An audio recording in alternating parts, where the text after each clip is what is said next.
지금 저 사람이 남편이기를 바라는 걸까? 아니면 남편이 아니길 바라는 걸까? 나는 뭐가 되고 싶을까? 뭐가 하고 싶을까?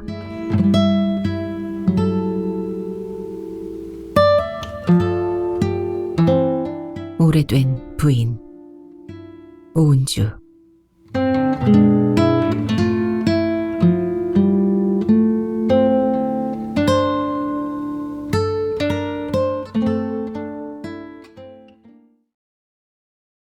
남편과 함께 있을 때 나는 한 번도 달려본 적이 없다. 다리를 절뚝이는 그 옆에서 언제나 천천히 보조를 맞추며 걸었다. 그와 만나고 그와 결혼을 결심하면서 나는 언제나 그의 곁에서 천천히 걸으면서 살아가리라고 결심을 했었다. 그러나 남편은 나와의 외출을 극히 꺼렸다. 자기 혼자만 나가면 혼자만 동정의 눈길을 받으면 되는데 두 사람이 같이 다니면 둘 다 동정의 눈길을 받게 되기 때문에 싫다고 했다. 나는 친구가 다니는 대학에 미술 동아리 전시회에 구경을 갔었다. 대학을 가지 못한 나는 대학 캠퍼스라는 데가 신기하기만 했다. 전시회장에 갔던 그날 다리를 약간 저는 한 남자가 다가오더니 오늘은 자신이 당번이라며 안내를 해주겠다고 했다. 그 남자는 전시장 안쪽에 의자에 앉아있다가 우리를 보더니 다가왔다. 그때는 그가 다리를 약간 전다고 생각했을 뿐 캠퍼스라는 보호막에서 떠난 후 기다리고 있는 많은 난관들을 예상하지 못했다. 남편의 전공은 전기공학이었고 그림은 취미였을 뿐인데 대기업 면접에서 계속 통과하지 못하자 아예 화가의 길로 들어선 것이다. 처음에는 미술대학 졸업자가 아니라서 부업을 하는 건 어려웠지만 소소한 미술 공모전에서 입선과 특선을 몇 번 하고 나자 취미 미술교실 정도는 운영할 수 있게 되었다.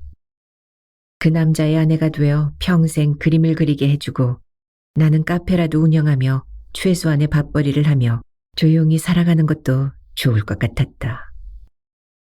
낡은 색종이처럼 접어놓은 지 너무 오래되어 허옇게 물이 말라서 원래의 색을 알아볼 수 없을 뿐이지 지금도 그 꿈이 아주 소멸되어 버린 것은 아니라고 믿고 싶었다. 수증기와 열기가 가득 찬 좁은 떡볶이집에서 고추장 양념과 떡볶이 떡을 오뎅 국물을 섞어가며 저으면서도 두몰머리 근처에서 근사한 카페를 하는 나와 그 옆에 자리 잡은 남편의 화씨를 늘 상상했다. 하루하루 더 멀어지고 있지만 아주 놓지는 않았다. 나와의 동반 외출조차 꺼리던 남편이 결혼 25주년 기념이라고 비행기를 타고 가는 긴 여행을 제안했다. 남편은 제주도의 자연휴양림들이 나무로 된 데크가 깔려 있어서 자신도 걸을 수 있노라며 제주도로 가자고 했다. 남편이 휠체어를 타야 하는 정도로 심한 마비는 아니었기에 사실 비행기를 타는 게 어렵지는 않았지만 멀다, 비싸다, 비행기를 타야 한다, 계단이나 비탈이 많다라는 조건들을 떠올리며 제주도 여행은 생각도 해보지 못했었다. 제주공항에서 바로 택시를 타고 남편과 나는 처음 목적지인 절물 자연휴양림의 입구에 도착했다. 어쩌면 별로 어렵지도 않은데 실은 돈 때문에 여행을 꿈꾸지 못했다는 생각이 들었다.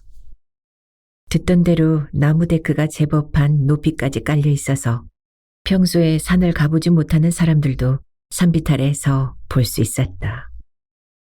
삼나무 숲이 짙어지자 남편은 앉아서 작은 스케치북을 꺼내 들꽃들을 그리기 시작했고 나는 늘 익숙한 자세로 그 옆에서 기다렸다.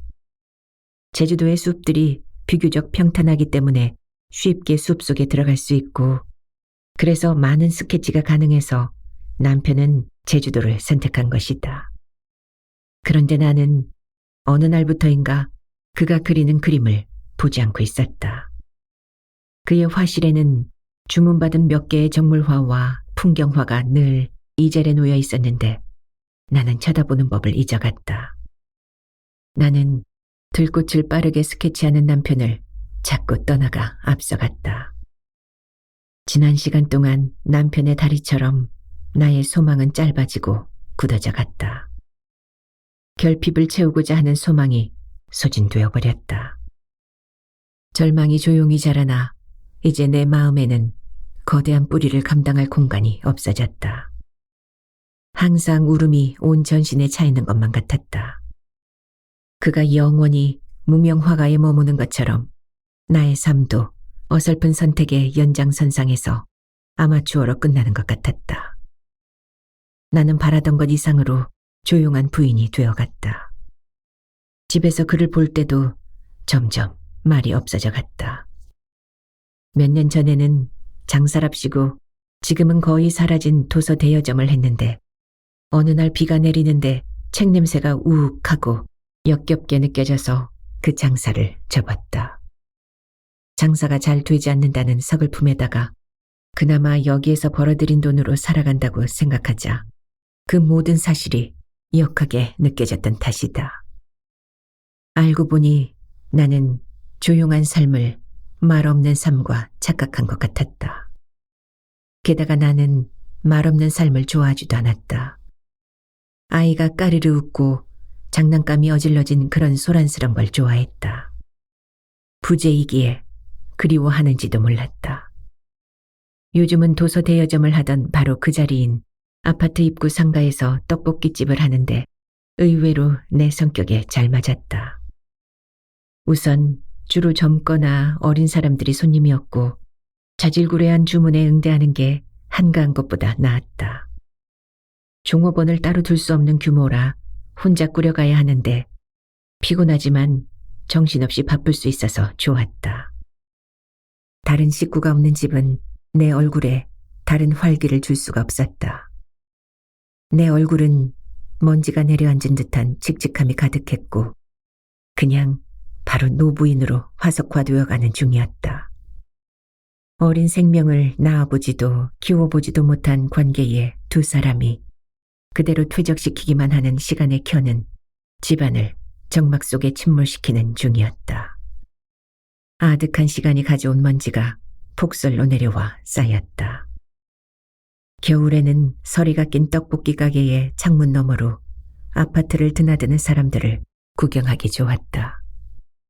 일정한 시간에 일정한 사람들이 강건한 다리로 오가는 게 멍하게 바라볼 정도로 신기한 날도 있었다. 남편은 스케치를 다 마쳤는지 스케치북을 배낭에 넣고 다시 걷기 시작한다. 한꺼번에 많이 걸으면 목발이 필요할 때도 있어서 무리하기 전에 멈추어야 했다. 나는 그가 걷기 시작하면 멈추라고 하지 못한다. 이 젊을 자연휴양림도 완주하지는 못할 텐데 그가 스스로 멈출 때까지 기다리기로 한다. 그가 나직하게 말했다. 섬에서는 누구든지 걸어서는 나가지 못해. 그는 모든 사람이 다 자기 다리가 아닌 배나 비행기를 타야만 도달하거나 나갈 수 있는 섬을 평등의 땅이라고 생각했던가. 나는 사진을 찍어준다며 그를 앞서서 나갔다. 여태껏 그의 옆에 있다가 벗어나서 그런지 나는 남편에게 점점 멀어져 앞으로 나간다. 멈추어지지가 않는다. 왠지 발걸음이 가볍다. 어느 순간 너무 멀리 와버린 것 같아 뒤를 돌아다 보았다. 그런데 지금 남편이 저기서 달려오고 있는 모습이 보인다. 저 사람이 누구인가? 저렇게 웃으면서 뛰어오고 있는 저 사람은 누구인가?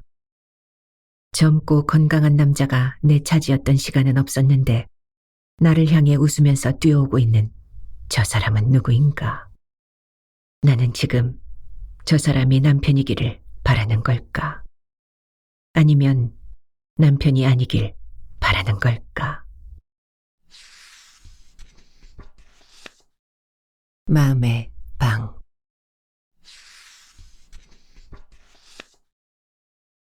나는 거의 쓰러질 듯한 몸으로 그 집에 들어섰다. 밤 11시쯤이라고 짐작은 하지만 시계는 보지 않았다. 식당이 문을 닫는 시간이 밤 10시니까 지금이 대충 11시쯤이라고 여겼다. 시간이 중요하지도 않았다. 나는 눈도 뜨지 못한 채 소파가 있다고 생각한 방향으로 무조건 다가가서 쓰러져 내렸다. 낡은 천 소파는 탄력을 잃어버리고 꺼져 들어간 그만큼 피곤해져러 퉁퉁 부은 나의 몸을 깊숙이 받아주었다. 나는 소파 속에서 잠귀신이 빨아들이기라도 하듯이 아득한 잠 속으로 빠져들어갔다. 깊은 지하동굴이거나 검은 지하세계 같았다. 지하동굴로 혼곤하게 빨려가는 사이에도 예의 그 색소폰 소리는 아련하게 들려왔다. 깊은 밤에 중심부를 가르면서 퍼지다가 밤을 타고 흐르는 그 선율은 마치 나를 밤의 세계로 인도해주는 부드럽고 다정한 길라잡이 같았다. 저 소리를 들으려고 이 집에 찾아들었던 것은 아니었을까. 일산에 살던 나를 이곳 반포까지 불러온 게 저 소리일까. 사람이 직접 부르는 듯한 저 소리. 아, 누군가 나를 부르고 있다. 낙원에서 들려오는 듯한 감미로운 저 소리. 그러나 나는 저 소리를 잡아야 한다. 저 소리를 놓치면 이 지상에서 멀어지는 거다 하면서도 잠의 소용돌이 속으로 빨려 들어갔다. 첫날은 그 색소폰 소리가 그저 애절한 음색으로만 들렸을 뿐 무슨 노래인 줄도 몰랐다. 이 집에 스며든 둘째 날, 쏟아지는 잠의 틈새로 함몰되지 않으려 애쓰면서 귀를 기울이자 그 노래가 봄날은 간다라는 가요곡임을 그제야 알게 되었다. 그래도 앞에 가사들은 잘 떠오르지 않았고 맨 끝소절인 알뜰한 그 맹세에 봄날은 간다라는 구절만 겨우 알 수 있었다. 이 잠에서 깨어날 때 아침이면 좋고 아니고 해가 중천이거나 밤이어도 상관이 없었다. 내일은 일요일이고 나에겐 타인을 위한 아무런 의무가 없었다. 이처럼 최선을 다해 하루하루를 살아내고 있는데 내일 죽음이 와도 그다지 서러워할 이유가 없을 듯했다. 하긴 그 누구 슬퍼해줄 사람이 주변에 있지도 않았다. 여자로서의 시간을 마감하고 다른 존재로 지상에서 살아가야 할 이유를 만들기 위해 몸부림치고 있는 게 아닌지. 남편에게 법적으로 얽혀있던 20년이란 시간이 차라리 없었다면 좋았을까. 마음의 깊은 상처는 몸의 면역체계를 약화시켜버리는지 나는 지난 20년간 큰 병도 없이 자주 아팠다. 무슨 일이라도 해보고 싶었는데 이유도 없이 지치는 날이 너무 많았다. 남편은 늘 암묵적으로 넌 스스로 벌어서 밥을 먹을 재주가 없다라는 말을 했다. 이 막강한 자본주의 사회에서 자기가 번 돈으로 먹고 살아간다는 게 얼마나 신성한 일인 줄 알아? 하며 차가운 얼굴이 되었다. 나 혼자서 살아갈 능력이 없기 때문에 너는 나랑 계속 같이 살아가야 한다는 말인지 기꺼이 살아준다는 말인지 모르지만 그 싸늘한 말투는 가슴을 휑하게 뚫고 지나갔다. 남편의 이런 말을 들을수록 나는 열패자가 되어가고 있었다. 그 끈끈한 저주의 말들을 이젠 씻어내야 했다. 그것도 남편이 육체적 결함을 숨기고 덮기 위해 나에게 흩뿌리는 그저 얄팍한 학대의 언어일 뿐임을 알고 있었지만 일견 사실이기도 했다. 남편이 이야기하는 밥, 그 밥 때문인지 나는 식당에서 일을 하고 싶었다. 무언가 몸이 부서져라 일하면서 마음을 정리하고 싶기도 했다. 몸을 혹사하면서 머릿속에 진득하게 자리 잡은 오래된 생각들을 모두 뿌리째로 뽑아 깨끗하게 만들고 싶었다. 남편의 집을 나오기 며칠 전 나는 목류병 환자처럼 그 동네를 마구 쏘다녔다. 서울에 붙은 일기 신도시라지만 이젠 여느 아파트 단지처럼 고만고만한 가게들은 귀퉁이들이 낡아갔고 거리는 사람들로 소란스럽게 넘쳐났다. 처음 이 신도시에 입주했을 때는 횡단보도에 서서 신호를 기다리는 사람이 나 혼자인 적이 많았는데 지금은 누군가와 어깨를 부딪히며 건너야 했다. 식당에서는 직접 문 앞에 구인 광고를 붙인다는 생각에 무작정 중심 상가루를 걸었다. 언젠가 맛있게 돌솥 비빔밥을 먹었던 식당 앞에 마침 아줌마 구함이라는 종이가 붙어 있었다. 그 유리문 안의 세상이 나에게 신천지를 약속하기라도 하듯 유혹적이었다. 선뜻 들어선 나는 단숨에 말해버렸다. 저 사장님, 저기 저 종이요. 주인 아줌마는 나의 아래 위를 한눈에 훑어보더니 난색을 표했다. 아유, 뭔 낭만으로 알고 와서는 하루도 일 못해요. 저 무거운 그릇들 안 보여요. 뜨거워서 집게로 집어서 손님상에 올려야 하는데 그렇게 가늘어 빠진 손목 가지고는 점심시간 한나절도 못 버텨요. 완곡한 거절을 한 주인 여자는 내 나이로는 손님을 직접 상대해야 하는 홀에서 일하기가 어렵다는 귀띔을 해주었다. 한 살이라도 젊은 여자가 홀에서 일을 해야 동네 아저씨들이 점심밥을 먹으러 온다는 엄연한 생활 진리를 나만 모르고 있었다. 이렇게 길거리를 지나가다 구인 쪽지를 보고 들어가서는 내가 원하는 일자리를 구하지 못한다고도 말했다. 그 식당을 나와 기둥에 비친 내 모습을 쳐다보았다. 여자가 사라진 여자의 얼굴. 물기 없는 얼굴과 160cm가 채 되지 않는 왜소한 체격. 내가 봐도 일꾼하고는 거리가 멀었다. 그러나 나는 한사코 몸을 쓰는 일을 해서 몸에 가득 쌓인 퇴적층을 걷어내고 싶었다.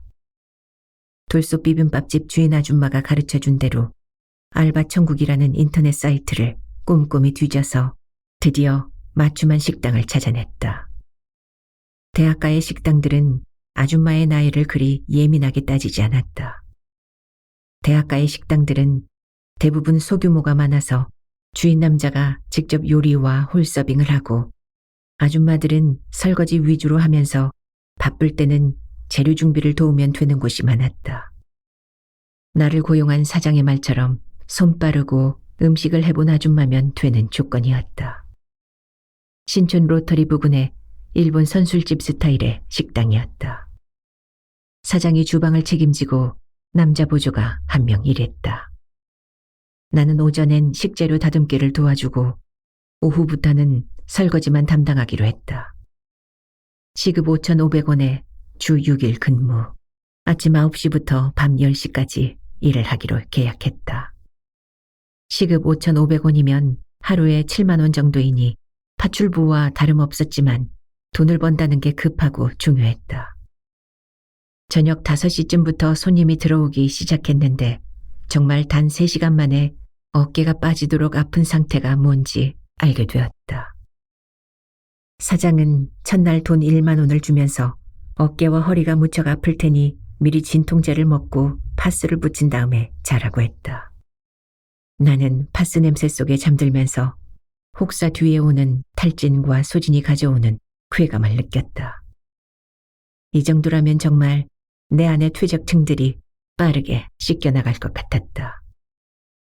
남들보다 몇 년 빠르게 폐경이 온 게 서글프다기보다 차라리 잘 된 것도 같았다. 억지로 얽어매고 있던 고리에서 풀려난 느낌이 들면서 이혼을 빨리 결정할 수 있었다. 남편에겐 혼자 여행을 하고 돌아와 짐 정리를 하겠다고 말해두었다. 남편은 마지막 시혜를 베푼다는 듯 당분간 자신이 다른 곳에 살겠다고 말했다. 임신을 기다리며 한숨 속에 생리일을 넘기던 나날들. 10년이 지나자 나는 아이 갖기를 포기했고 남편은 불임의 원인을 묻지 않았다. 나는 정상적인 배란과 생리일을 맡고 있었으나 남편은 나와 더 이상 잠자리를 하지 않았다. 남편과 나 사이에는 큰 사막이 생겨났고 그 사막에선 끊임없이 건조한 모래바람이 불어왔다. 모래바람은 사막을 점점 넓혀가게 만들고 더 거친 모래바람이 늘 불어왔다. 나는 남편의 집을 나와서 머뭇거리지 않고 바로 이 집으로 왔다. 이 집이 언제든 돌아갈 수 있는 든든한 성체처럼 버티고 있어준 게 다행이었다. 재건축을 앞두고 이주가 시작된 아파트 단지는 사람들의 온기가 거의 사라지고 누더기를 걸친 듯 을씨년스러웠다. 겨울 잔설이 바람에 날려 흩어져 갔다. 그래도 최종 퇴거일까지 공동 전기를 끄지 않아서 다행이었다. 서울, 강남, 그 최고의 중심지에 우리들의 새 보금자리가 들어섭니다 라는 하얀 현수막이 하늘을 크게 가로질러 펄럭대고 있었다. 사람들의 상상력은 이 누추한 단지 모습에서 새 아파트를 그려낼 수 있는지 가끔 마주치는 주민들의 표정들이 밝았다. 나는 몇 년에 한 번씩 전세 입주자가 바뀔 때마다 상가 1층에 있는 부동산 사무실에 오긴 했었다. 그 상가엔 내가 어릴 때 다니던 피아노 학원이 있었는데 선생님은 바뀌었겠지만 최근까지도 피아노 학원이었다. 엄마는 나에게도 음악을 가르치려 했는지 피아노를 배우라고 했는데 체르니 30번을 끝으로 흥미를 잃어버렸다. 어린 시절의 추억들이 모양새를 갖추며 떠오르는 걸 보면 이 아파트가 엄연한 내 고향임에 틀림없었다. 이사를 나간 집들에는 이주 완료라고 검은 고딕으로 휘갈겨 쓴 종이가 현관문마다 붙어있고 창문에는 검은 테이프로 크게 X자가 쳐져 있다. 203호 내 집으로 들어섰다. 불을 켜고 거실 쪽을 흘낏 보았을 때는 정면에 놓여있는 소파 덕분에 누군가 살고 있는 집 같았다. 전에 살던 신혼부부가 소파는 그냥 놓고 간다더니 정말이었다. 싱크대는 원래 붙박이고 소파가 있고 수도와 전기는 아직 들어오니 이대로도 살만했다. 나는 갈색의 이 낡은 천 소파가 마음에 들었다. 그 천 소파는 어렸을 때 집안에 놓여 있던 것과 모양과 색이 아주 비슷했다. 남들이 다 거실에 검정 가죽 소파를 들여놓던 시절이었는데 엄마는 돈이 없어 싸구려 천 소파를 샀다며 잔뜩 화가 났었다. 나는 엄마가 잘 살고 있을 거라고 가끔, 아주 가끔 생각해 보았다. 엄마를 보면 유일한 자식도 어떤 여자에게는 별스런 존재가 아닐 수도 있다는 생각이 들었다. 엄마는 아버지가 암으로 죽고 나서 마음도 달랠 겸 미국에 사는 친구를 만나고 온다더니 재혼 상대까지 구해서 미국으로 아주 가버렸다. 그때 엄마의 나이가 지금 내 나이와 거의 비슷했다. 아직 어떤 욕망들은 포기하지 못할 나이임을 알게 되었을 때부터 나는 엄마에게 너그러워졌다. 엄마는 음대 성악과를 나왔지만 별다른 활동도 못 해보고 결혼해서 모범생인 아버지와 사느라 답답해를 늘 후렴구처럼 달면서 미간을 신경질적으로 좁히곤 했다. 엄마가 조금 꾸미면 눈에 띄게 화려한 외모라 아버지는 그걸 싫어했다. 엄마는 대학교 때 무대에 서면서 배운 화장법으로 화장하길 좋아해서 수수한 화장은 아예 화장이 아니라고 여겼다. 엄마는 이 아파트에 살면서도 늘상 자기가 살 곳이 아니라고 생각했다. 결혼 7년 만에 장만한 그 당시로서는 최신식 아파트였는데 처음에 살 때 대출을 너무 많이 받은 게 화근이었다. 월급쟁이 아버지는 매달 갚아야 하는 원리금에 힘들어하면서도 자기 집이라 이사를 가지 않아도 된다며 만족했는데 엄마는 아직 멀었다는 태도였다. 엄마가 가진 욕망의 층위는 높기도 했다. 그러나 묘하게도 내가 전문대학의 마지막 학기 등록금을 내고 나서 집의 대출금도 거의 다 갚아나갈 즈음 아버지에게 폐암이 덮쳐왔고 손을 쓸 수 없는 말기였다. 엄마는 새 남편의 재력 탓인지 미국으로 가면서 이 아파트를 나에게 넘겨주었다. 내 마지막 선물이고 유산이라고 생각하고 받아둬라. 이 아파트가 어떻게 될지 모르지만 말이다. 라는 말과 함께 나는 그 시간부터 스스로를 고아로 생각해왔다. 엄마가 다시 이 땅에 올 일은 없을 것 같았다. 나는 겨우 들어간 지방의 전문대 유아교육과를 졸업하고 유치원 보조교사로 일하게 되었다. 나는 아파트를 전세로 주고 유치원 부근의 원룸으로 옮겨 살다가 결혼했다. 남편에게 엄마의 존재도 아파트의 존재도 가르쳐주지 않았다. 나는 엄마의 새 남편이 돈이 많아서 엄마의 화려한 속성을 만족시켜주는 게 더 다행이라고 여기기로 했다. 가끔 들려오는 소식에 의하면 엄마는 뉴욕의 메트로폴리탄 무대에서 공연하는 오페라를 감상하면서 1급 관객의 위치를 즐기며 산다는 것이었다. 이루지 못한 성악가의 꿈을 그렇게나마 풀고 사는 게 좋을 것이다. 언제나 엄마를 생각하면 아버지가 출장을 갔을 때 빨갛게 매니큐어를 칠했다가 아버지가 돌아오시기 직전에 무너질 듯 아쉬운 표정으로 지우곤 했던 표정이 떠올랐다. 엄마의 새 남편이 몇 살인지는 모르지만 엄마가 계속 매니큐어를 바르며 살 수 있게 해주면 고마울 뿐이다. 이제 70줄에 들어선 엄마지만 분명 매니큐어와 립스틱, 턱까지 늘어지는 귀고리를 포기하지 않았을 것이다. 화려한 장식은 남자에 대한 교태가 아니라 엄마가 가진 성정의 본질에 가장 가까운 속성이었다. 빨간 매니큐어를 입술바람으로 후후 불어가며 말릴 때 엄마의 얼굴에 떠오르던 그 나른한 희열을 나는 아직도 뚜렷하게 기억하고 있었다. 엄마에겐 자신의 기대만큼 공부를 잘 하지 못하는 딸, 낡은 아파트, 이 모든 것이 다 성에 차지 않았을 것이다. 허물을 말끔히 벗고 다음 단계로 도약을 하듯 남김없이 던지고 미국으로 가버렸다.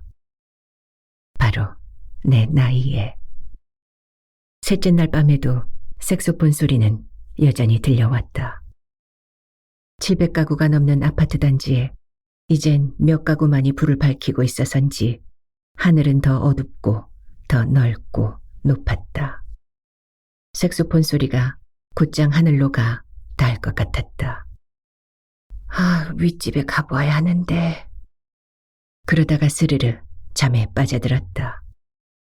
결혼 생활 20년 동안 매일 밤 시달린 불면이 엄청난 거짓이기라도 한 듯이 나는 날마다 혼곤한 잠에 빠져들었다.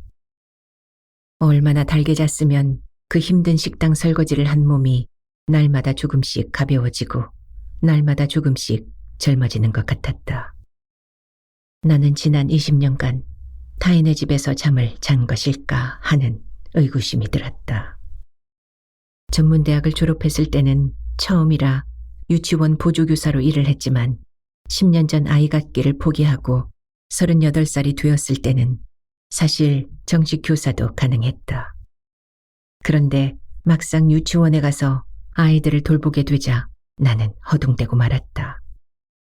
내 아이가 없어서 주지 못한 사랑을 마음껏 퍼부으며 잘 돌볼 줄 알았는데 나는 사랑을 주는데 미숙하고 굼뜬 존재였다.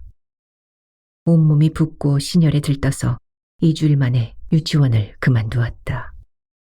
그러나 이젠 낮에 식당에서 하루 종일 일하느라 퉁퉁 부은 발과 손을 가지고 이 집으로 돌아오는데 얼마나 달게 자는지 아침이면 붓기가 쏙 빠져 있었다.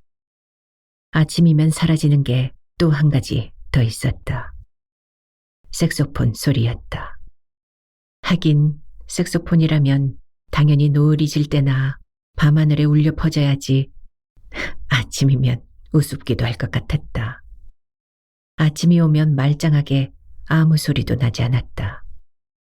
나는 이 집에 온 지 5일째 되는 날 아침 위층으로 올라가는데 성공했다. 게다가 마침 분명 사람이 있는 듯한 소리가 나고 있었다. 밤에 남자를 만나러 가는 게 내키지 않아 식당에 출근하기 전에 아침에 찾아가 볼 요량이었다. 3층 집의 현관문이 조금 열려 있었다. 초등학교 4학년이나 5학년 정도로 보이는 소녀가 무언가 찾다가 나와 눈이 마주쳤다. 아직 겨울 추위가 다 가시지 않은 2월 말인데 소녀의 옷은 달랑 파랑색 트레이닝복 차림이었다. 긴 단발에 큰 눈을 가지고 있는 소녀는 여자로 피어나기 직전에 꿈망울처럼 보였다. 넌 누구니? 왜 여기 있어? 여긴 어떻게 들어왔지? 나는 예상이 어긋난데 스스로 놀라 큰 소리로 다그치듯 질문을 쏟아냈고 얼굴 가득 울음이 담긴 소녀는 대답을 하지 않았다. 나는 누군가 이 집에 어른이 있나 싶어 집안을 둘러보았다. 색소폰을 부는 남자는 어디로 갔나 하고. 그러나 벌써 오래전에 이사를 간 듯 가구가 빠져나간 자리들 위로 뽀얗게 먼지가 덮개로 쌓여 있었다. 아줌마, 이 집 제가 살던 집이에요. 그래? 너도 여기 살았었구나. 아줌마도 어린 시절 바로 아랫집에 살았거든. 3달 전까지 여기 살았어요. 여기 새로 아파트 지으면 다른 친구들은 도로 여기 세워진 최신식 아파트로 들어와서 산다는데. 넌 아니야? 아줌마, 우리 집 망했대요. 이 집도 벌써 팔았고. 강원도 어딘가 시골로 가야 한대요. 전 시골 싫어요. 학교도 새로 다녀야 하고 친구도 새로 사귀어야 하잖아요. 실은 아빠가 더 걱정이에요. 회사 다니다가 표고버섯 농사를 어떻게 해요? 소녀는 그 말을 하면서 기어이 눈물을 떨구었다. 이제 내일이면 시골로 가야 해서 이 집에 한번 와봤어요. 엄마 말이 전 이 아파트에서 태어났대요. 태어난 곳이 고향이잖아요. 전 그럼 이 아파트가 고향이네요. 책에서 보면 사람들이 나이가 들면 막 고향을 그리워하고 그러던데 저도 그럴까요? 그렇구나. 고향. 아줌마도 어렸을 때 이 아파트에 살았으니까 여기가 고향이구나. 너랑 나랑 고향이 같구나. 나는 엄마와 같이 살 수 있는 너는 그리 슬픈 상황이 아니라고 소녀에게 말해주고 싶었지만 태어나서 처음 맞는 이별 앞에서 비탄에 빠진 소녀에게 인생의 비밀을 그리 앞질러 가르쳐줄 필요는 없는 노릇이었다. 실컷 슬퍼하다가 현실에 반발하면서 성숙하거나 적응하면서 체념을 배울 터였다. 다시 고향에 올 수 있어. 아줌마는 이 집이 새로 지어지면 들어와서 살 작정이야.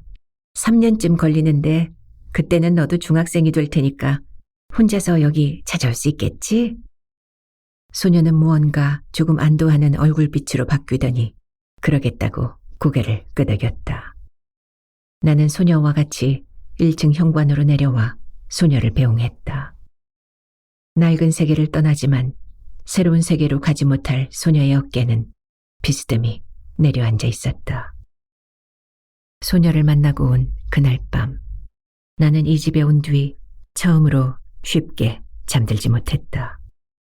낮에 주방에서 설거지를 하면서도 몇 번인가 접시를 놓칠 뻔했다. 주로 멜라민 접시라 놓친다고 깨지지는 않겠지만 세제범벅이라 떨어지면 주방 바닥이 엉망이 되었다. 그 소녀의 울음 가득한 얼굴은 어린 나와 꼭 닮아 있었다. 초등학교 5학년 때 처음 부산 해운대로 가족이 여름 휴가를 가게 되었고 아버지는 회사 일을 잘해서 부산행 비행기표도 보너스로 받았다고 했다. 나는 생전 처음 비행기를 타게 되어 기대감에 들떠서 정신이 없었다. 김포공항은 넓기도 했다. 아버지가 탑승 수속을 하느라고 항공사 카운터로 가고 나는 엄마와 의자에 앉아 있는데 엄마가 화장실에 다녀온다며 가버렸다. 옆자리에는 책에서 본 예수님처럼 눈이 파랗고 턱 주위로 수염이 조금 난 남자가 앉아 있었다. 나는 생전 처음 실물로 백인을 본 터라 신기해서 빤히 쳐다보았다. 그러자 옆자리에 있던 백인 남자가 뭐라고 하면서 내 손을 잡고 가볍게 어깨를 토닥토닥했다. 분명 귀엽다는 표시일 뿐이었다. 크면서 재해석을 해보아도 그 의미가 나쁘게 더 확대 알려지는 없었다. 그 남자의 눈이 너무 파래서 검은 눈동자에 익숙한 내가 표정을 잘못 읽었는지도 모르겠다. 그러나 여름이라 반소매 셔츠를 입은 그 남자의 팔뚝에 난 무성한 털들. 햇살에 비친 노랗고 투명한 털들. 아직도 그 털들이 내 목젖을 간지리는 것 같았다. 그 남자가 내 어깨를 토닥일 때 끼쳐오던 살냄새가 향수 냄새인지 숨결 냄새인지 모르지만 나는 순간 몽롱해지고 말았다. 뱃속을 어떤 예리한 선이 찌르르 지나가는 듯한 느낌이 들었다. 나는 엄마 아버지가 그 모습을 보았을까 걱정하느라 비행기를 타기 전에 화장실에 가야 할 시간을 놓쳐버렸다. 그냥 비행기에 탄 나는 소변이 점점 차올랐지만 비행기 안에 화장실이 있다는 사실은 몰랐다. 스튜디어스가 사탕을 고르라고 바구니째로 주고 오렌지 주스도 주었지만 한 모금도 먹을 수가 없었다. 결국 나는 자리에서 소변을 보고 말았다. 반소매 원피스의 치맛단을 넓게 펼쳐서 번져오는 소변 자리를 덮고 태연해지려 애썼다. 생전 처음 비행기를 타는 딸을 위해 창가 자리를 내준 아버지는 신문을 보다가 잠들었다. 통로 쪽에 앉아서 다행히 먼저 내리게 된 아버지가 자리에 남겨놓은 신문지로 내가 앉았던 자리를 덮어놓고 재빨리 자리를 떴다. 호텔로 와서도 비행기 좌석표로 탑승자를 추적해서 나를 찾아올 것만 같았다. 결혼한 지 5년이 지나도록 아이가 생기지 않자 아무런 일도 하지 않고 아이를 기다리는 일에 난 지쳐갔다. 그런데도 남편은 결코 같이 불임무원인 검사를 받으려 들지 않았다. 오히려 남편은 나를 점점 멀리했다. 내가 배란기가 되어 불같이 뜨거워져서 밤새 뒤척여도 남편은 결코 나를 품지 않았다. 성녀에게 자신의 정기를 주기 싫다는 태도였다. 나는 그런 날이면 수치심과 분노로 눈물을 흘리면서도 그 침대를 빠져나오지 못했다. 내가 성녀가 아니라 자신이 불임의 원인임을 알고 있으면서 현실을 거부하고 암묵적으로 나에게 뒤집어 씌우는 남편의 얄팍한 위선이 슬프기도 했다. 그런 날 밤에는 꼭 그 백인 남자와 섹스를 했다. 누군지도 모르는 남자와 섹스에 열중하다가 언뜻 눈을 뜨고 자신의 몸을 누르고 있는 남자의 얼굴을 보면 언제나 그 백인 남자였다. 뜨거운 꿈의 말미에는 얼핏 서늘하게 현실감이 밀려오고 죄의식에 이건 아니야 하고 거의 소리치듯 깨어나 보면 꿈이었다. 나는 7일째 되는 날 오후 식당에서 잠시 쉬는 시간에 커피를 지인하게 여러 잔 마셨다. 초롱한 정신으로 윗집에 가보려면 오늘 밤만은 잠에 굴아떨어져서는 안 되는 것이다. 오늘은 몰려드는 잠을 이겨내고 저 위층에 가보리라. 이젠 3층이 아니라 4층이었다. 그날 밤 나는 작은 손전등을 켜고 계단을 올랐다. 소녀를 만났던 바로 윗집은 문이 굳게 닫혀 있었다. 소녀는 강원도 시골에서 학교를 잘 다닐까? 그 정도 똑똑한 아이라면 금방 적응할지도 모르겠다고 생각했다. 한층을 더 올라가자 색소폰 소리의 진원지에 근접한 게 확실한 듯 낡은 문틈으로 소리가 새어나고 있었다. 나는 처음에 문을 살며시 두드렸다. 음이 끊겼다고 생각한 순간을 잡아 문을 두드렸지만 안에서는 답이 없었다. 나는 다시 세차게 문을 두드렸다. 마치 그 문 안으로 들어가야 할 절박한 이유라도 있는 듯이 손길을 멈출 수가 없었다. 색소폰 소리가 끊기고 문을 여는 순간 쏟아져 나온 밝은 빛 때문에 나는 흠칫 한 발 물러났다. 내가 서 있는 계단이 너무 어두워서 더 그렇게 느껴졌다. 어둠과 다른 빛의 세계, 거기에 그런 곳이 있었다. 그리고 한 여인이 그 불빛 가운데 서 있었다. 은빛 머리칼이지만 하도 풍성해서 여인의 나이를 짐작할 수가 없었다. 60살에서 70살 사이로 보이기는 했다. 엄마와 나이가 비슷할 것도 같았는데 외양은 내가 상상하는 현재의 엄마와 정반대였다. 검은 머리 흰 머리가 골고루 섞인 풍성한 은발을 짧게 자르고 귀에는 딱 달라붙은 푸른색 귀고리를 했다. 나는 할머니라고 할까 어르신이라고 할까 망설였다. 저 색소폰 소리 여기서 나는 건 맞죠? 사실 물어볼 필요도 없이 그 여인의 손에 색소폰이 쥐어져 있었다. 황동 특유의 노란색으로 빛나는 색소폰을 쥔 그 여인은 먼 나라에서 온 듯 이국적이면서도 당당해 보였다. 시끄러워서 온 건가요? 같은 계단을 사용하는 우리 줄 10가구는 이젠 다 이사가고 아무도 살지 않는다고 알고 있었는데. 아니요, 전 그냥 색소폰 소리에 이끌려서 온 거고요. 참, 2층에 살아요. 2층이라고요? 2층에는 젊은 부부가 살았는데요. 난 여기서 계속 살아서 잘 알아요. 네, 맞아요. 전세를 주었던 거고요. 2층은 제 집이랍니다. 잠깐 와봤어요. 어렸을 때 이 집에 살아서 그런지 한번 와보고 싶었답니다. 내 집이라는 말에 당당한 권리가 실리며 힘이 주어졌다. 그제야 여인은 내게 들어오라는 말을 했다. 집안은 곧 이사를 나갈 집 같지 않게 정갈했고 가구며 짐들도 다 제자리에 그대로 있었다. 6개월이 총 이주 기간이니까 아직 불법 거주는 아니랍니다.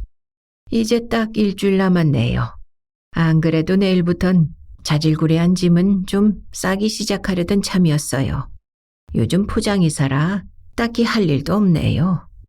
아, 여기서 살 수 있는 기간이 일주일밖에 남지 않았다니.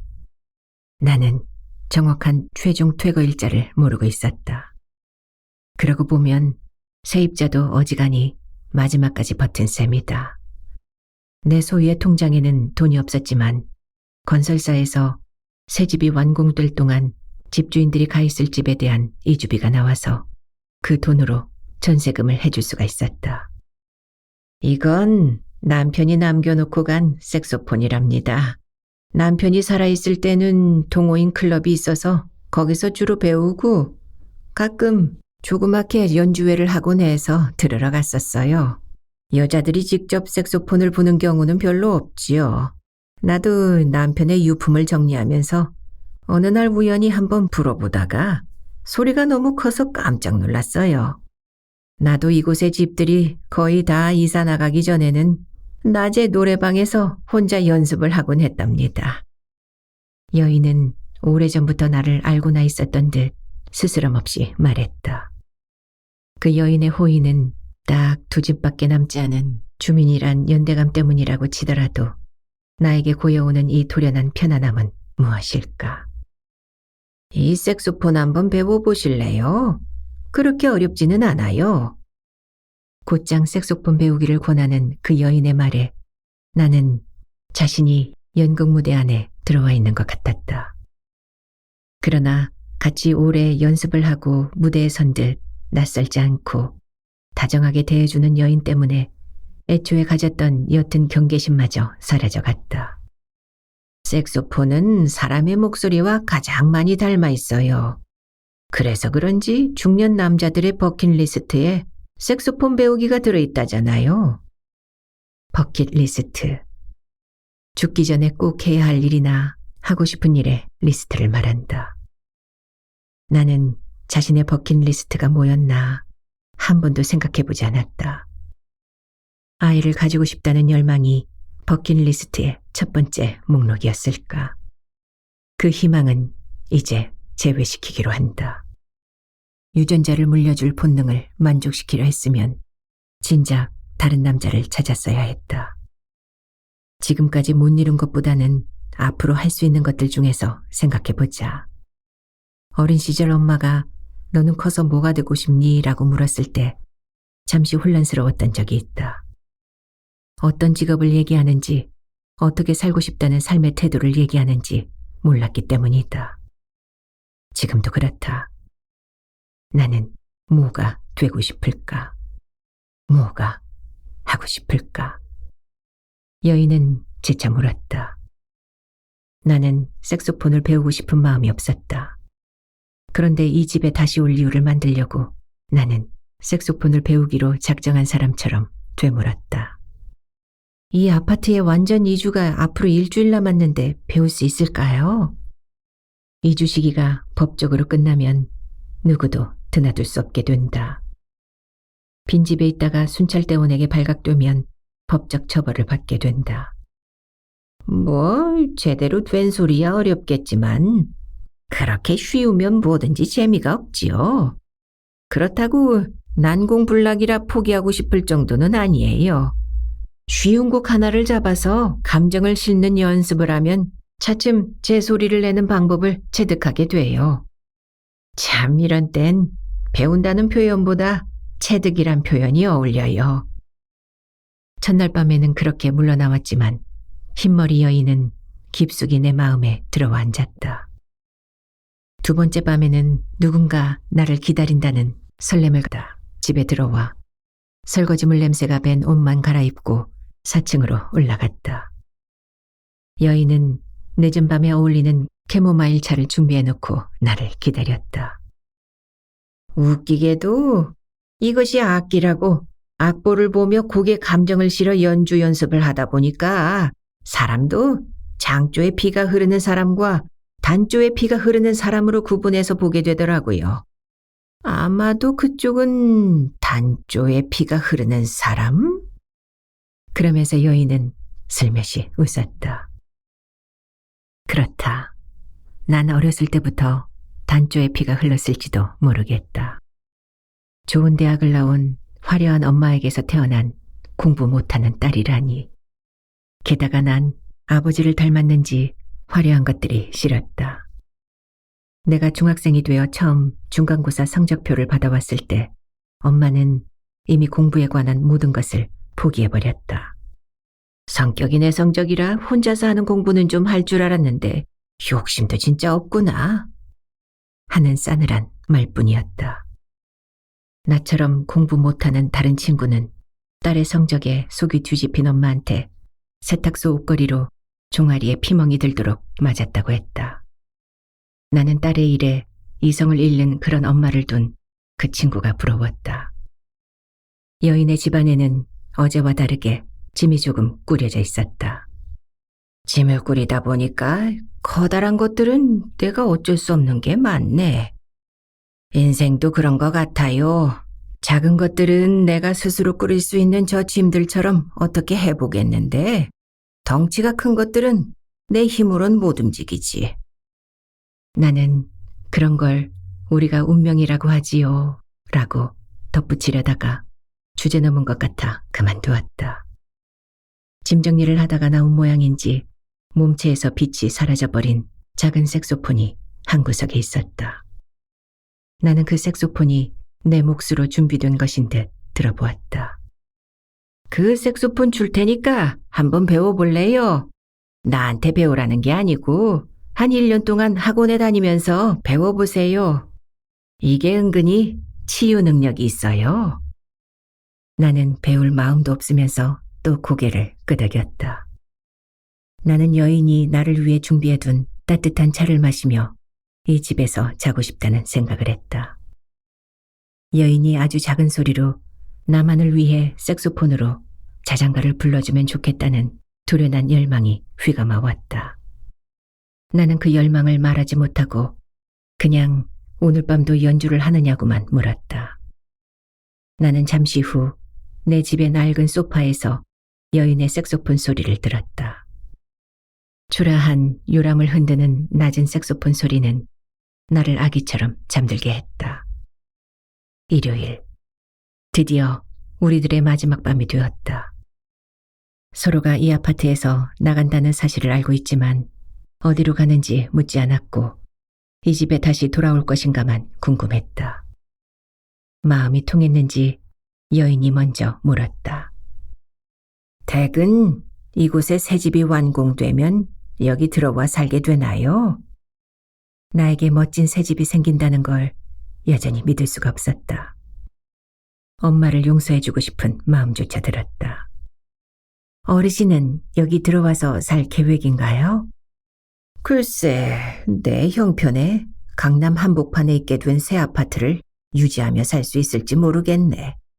하긴 내 나이에는 아파트 모기지론이라고 연금처럼 달마다 돈을 주는 방식도 있다니 살 수는 있을 거야. 이 아파트를 허물고 새 아파트가 완공되는 3년 후까지 중간에 팔아치우는 일만 없으면 가능한 소망이다. 전 여기가 고향이에요. 아마 3년 후에 여기 와서 살 거예요. 자, 그럼 우리 화려한 재회를 꿈꾸며 마지막 연주를 해봅시다. 한번 목에 걸고 부는 신용이라도 내봐요.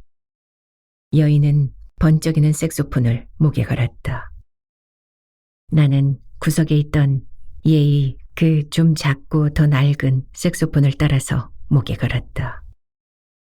여인은 내가 맨 색소폰에 새 마우스피스를 끼워주었다. 나는 곧 무언가 소리를 내고 연주를 할 것만 같았다. 조심스레 키를 눌러도 생각보다 큰 소리가 났다. 여인은 봄날은 간다의 연주를 시작했다. 자신의 가버린 봄날에 대한 회한을 목소리로 풀어내는 것 같았다. 나는 잘하는 연주의 기준만은 알고 있었다. 악기를 즐기고 있는 연주자의 세계로 타인을 끌어들이는 능력이 곧 연주 능력이었다.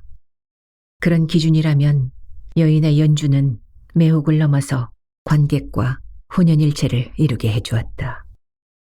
나는 그 여인과 같이 색소폰을 부는 것 같았다. 몸짓과 얼굴 표정, 손가락으로 흉내만 낼 뿐인데도 온몸 가득 땀이 흘렀다. 밤하늘에 번져가는 색소폰 소리처럼 나는 자신이 확장되는 느낌이 들었다. 무한대를 향하여 달려갈 수 있다는 충일감이 차올랐다. 밤하늘이 밤바다로 바뀌었다. 밤바다에서 수영을 해서 수평선 너머까지 한 번도 가본 적이 없는 곳으로 거칠게 온몸으로 나아가기 시작했다.